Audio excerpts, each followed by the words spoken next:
on create.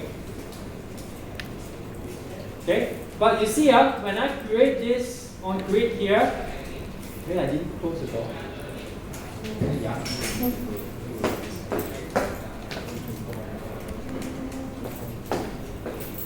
Okay, so when I create this one here, I didn't actually create an object to hold this view, which is this button. I didn't create an object to hold it. What I did, I straight away go find view by ID, and then I manipulate it. I say, okay, this whole find view by ID, create a set on click listener for it. Right? But if I do it like this, right, I cannot actually manipulate the button already. I cannot, because there's no object to manipulate. Right? Then secondly, when I go for these functions here, I say add nickname, right? And then what is this? Okay, button. Right? Why? Because we are going to receive a view. So this view here is actually referring to the button that is interacting with this function here. I'm passing the current context, which is the current view. Alright? When we talk view, right, sometimes you have to fix your mind up. When we talk view, it's not the whole thing. View is the component. Button, text view. Edit text. Right? So that this current view is passed into this function here. So now when I click the button, right, done button, I click, call this function, the button itself is in here. The view for the button itself is in here. Right? That's why you see, right, line number 24, I have this one. View.visibility equals to view gone. Means what? The button will be gone as well. Right? So let's try this out.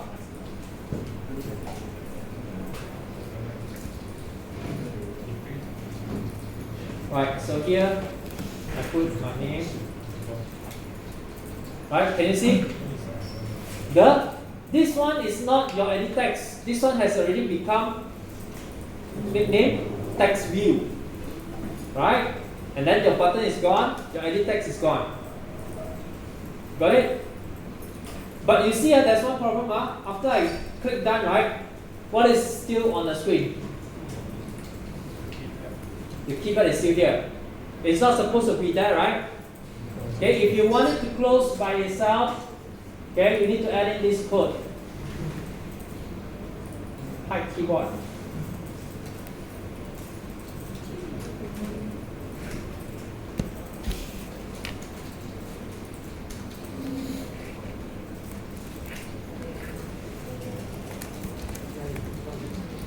Okay, you need to import.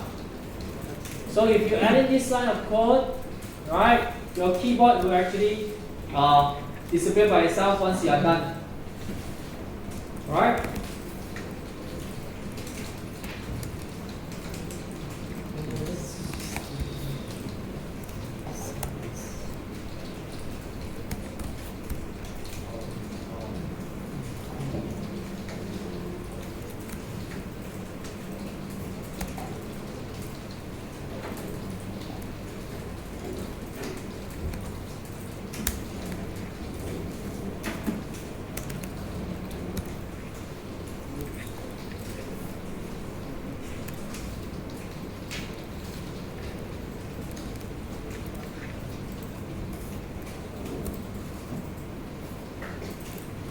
Okay, all done?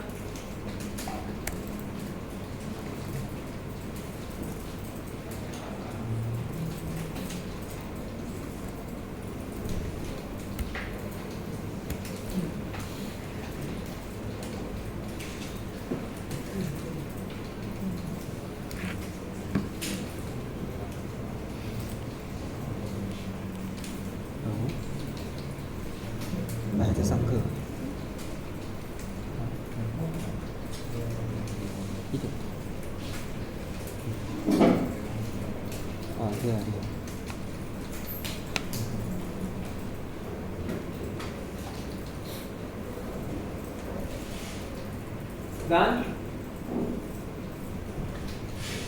Those at the back? Okay. Right. So we are done with this one. Let's run one more time.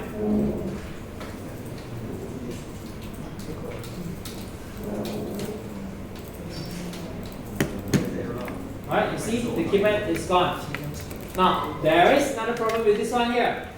Once I key in my nickname, I cannot edit already. So this one shouldn't be like this. You have to be able to edit it as well. So this process will be, I click on this text view here, right? Then I disappear the text view. I bring out what? I bring back the edit text. I bring back the button. Okay? It's the opposite of add nickname. Okay? We're going to do this. So let's go. So private font update nickname. Same thing, we want to receive a view. Alright.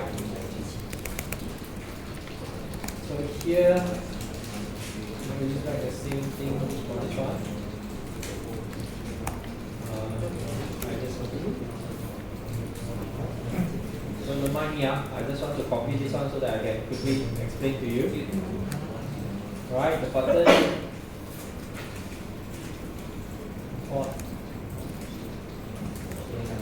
Right, so in here.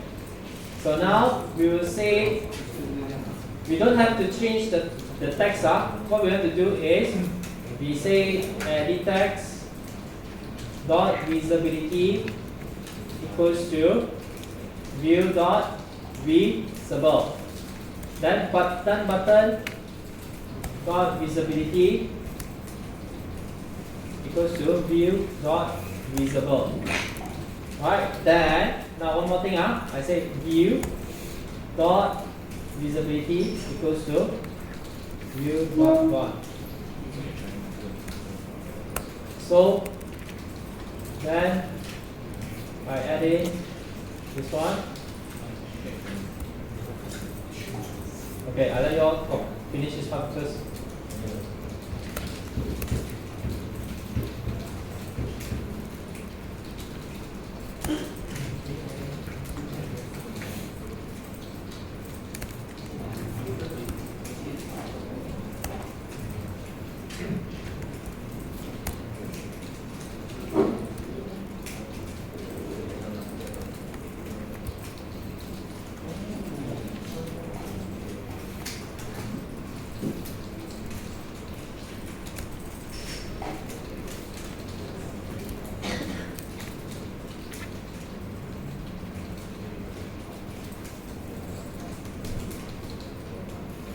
Okay, done? Right, so now go back here. We want to add this in.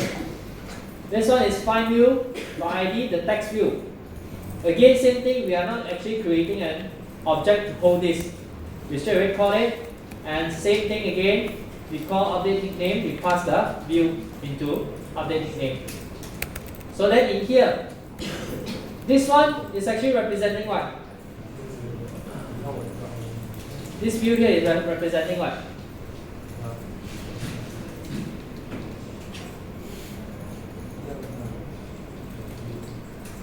Okay, see this Find by the text view, nickname text. Pass into here. So this one is actually this one. Right? We capture this one, pass it in. So when I say view.visible.view gone, means that this text view here become gone. Alright? So let's run this.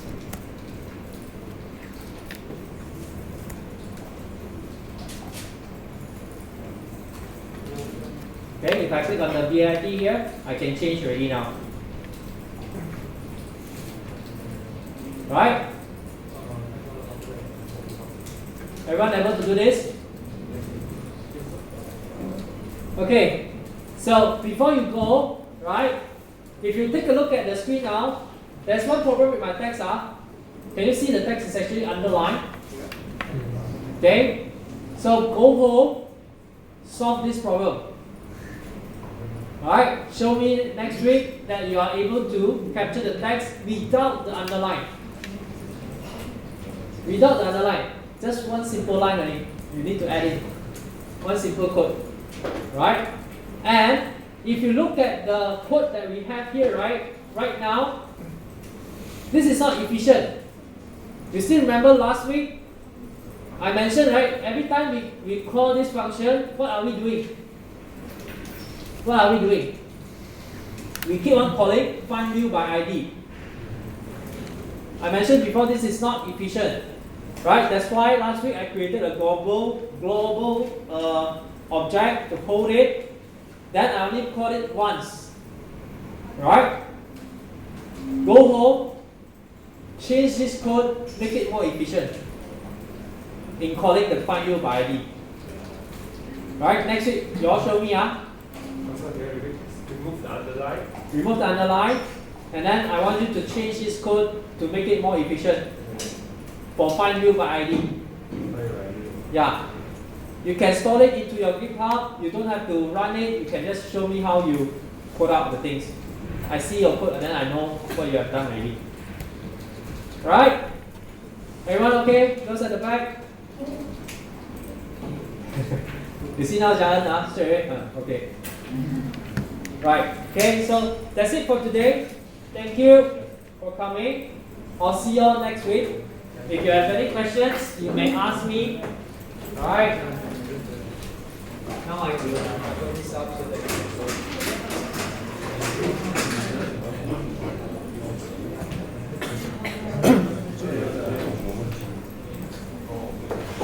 Right, I'll go around.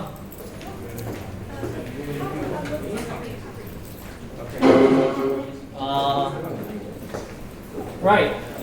Download to GitHub. Log in first, setting. Always remember when you log into your version control, you have to use the generate token in this IDE. Generate. It will automatically help you create the credentials.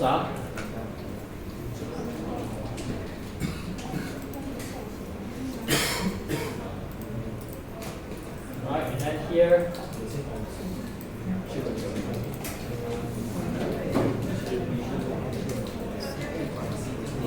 Right, so this one, capture it. Actually, if you can store the token, right, it's better.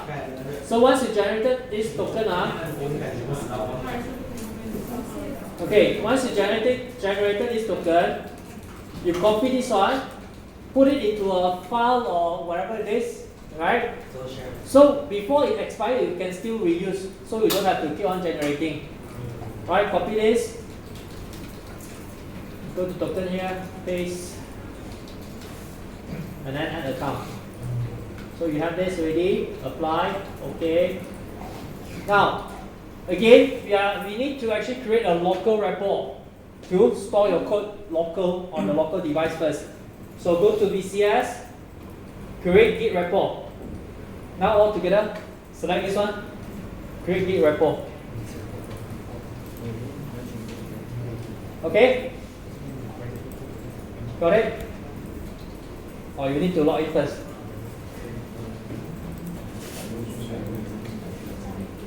Okay, let me know, Have you done the create Git repo?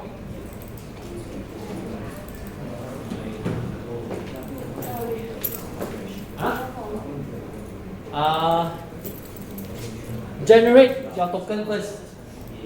Generate your token first. Right, go to setting. Go to setting. Over here. Right, go to GitHub.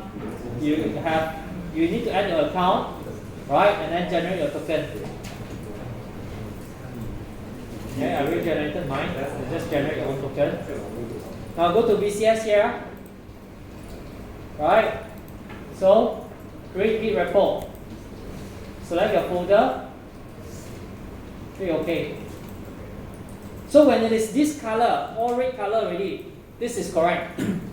Right? Why? We created a Git repo, local one, but this Git is empty. Your code is not in it yet because we haven't commit. Right? So go to your Git here, choose commit. You look at all these emergent files here. Make sure you click on it.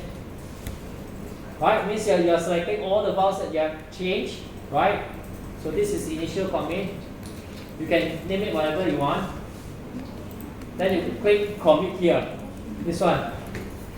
Now, once you click this one, some of you may thought that you are already done. No, not yet. So you have this one, just pop in your email address. So this one, you analyze your code. It will tell you what problem with your code. You say got 7 warning, doesn't matter, leave it. Right? Commit anyway. Right? So you can see at the top here, nothing already. So means that all the code is already in your local repo. And then you see, right, the color also changed. It changed back to normal because now this code is already in your local repo. Right? I repeat, it's in your local repo.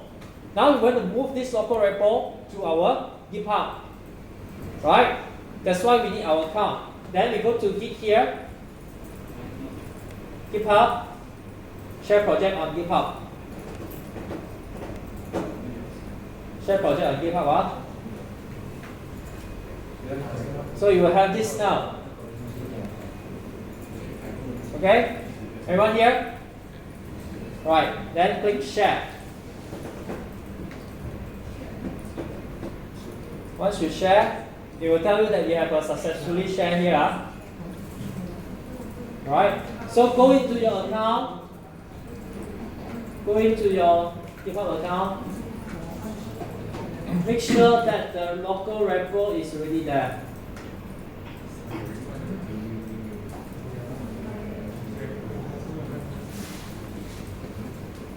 Right, it's already there. Not empty. Make sure it's not empty. So now, I want to teach you another thing. If let's say any changes you make to your file, right? For instance, I make changes here. Right? The changes that we have done is going to be shown in the commit here. Okay? You can check on it. Right? Okay, so then you can actually say second commit or what. So usually this message, you are telling people what you have really changed up. Right? Click commit. So you committed. Now the next thing, okay, we commit this code that you changed is actually committed to your local only. You want to update in our GitHub, right? But in our GitHub, you already share this project. So what you need to do is go Git here, go for push. Right? You see whatever that you commit in your local is going to show here, right? Okay, then just click push. Right? Everything is in sync now. Okay? Now, if you are working in a group, okay, which you are going to do for an assignment, you need to make sure that everyone is pushing to their branch, not pushing to the master. If you see at the side here, there's one master here, right? So this master here is your original code. So group leader, you have to make sure that your team member didn't override your master. Okay? You make sure that everyone is working on their own branch. Okay? Once you, before you start, right, you create your branch. Okay, and then this branch will actually reflect on the master, what you have from the master, right? Then once you are done, you have to push it back to your own branch, and then you can ask for pull request. Pull request here means that you want to merge your branch to the master. Right? So group leader, you have to go through what are the things that are already done by your teammate, and then only you merge. You have to make sure that there's no conflict. Team member, every time you want to start your coding already, make sure you update project. Go to Git here, update project. Every time when you start, before you start. Why? Because sometimes the code, the master already merged with your friend's code. So you need to make sure that you grab the update, see if there's any conflict or not with your current things. Right? Then change it. If there's conflict, change it. Try to tweak it. Right? But you have to tell your friends, hey, this one having conflict, can we look at this thing together? Solve these little things, right? Then when it comes to the end, right, you don't have to join up one shot. If you join up one shot, right, I can assure you, just because of one tiny error you didn't solve from the beginning, and then it becomes like a big bundle things that you need to solve at the end because you cannot find where it is. Okay? Now that's it for me. Alright, we exceeded 15 minutes. Alright. Any other questions? Any other question? No? Alright, if not, then I'll see you all next week. Thank you.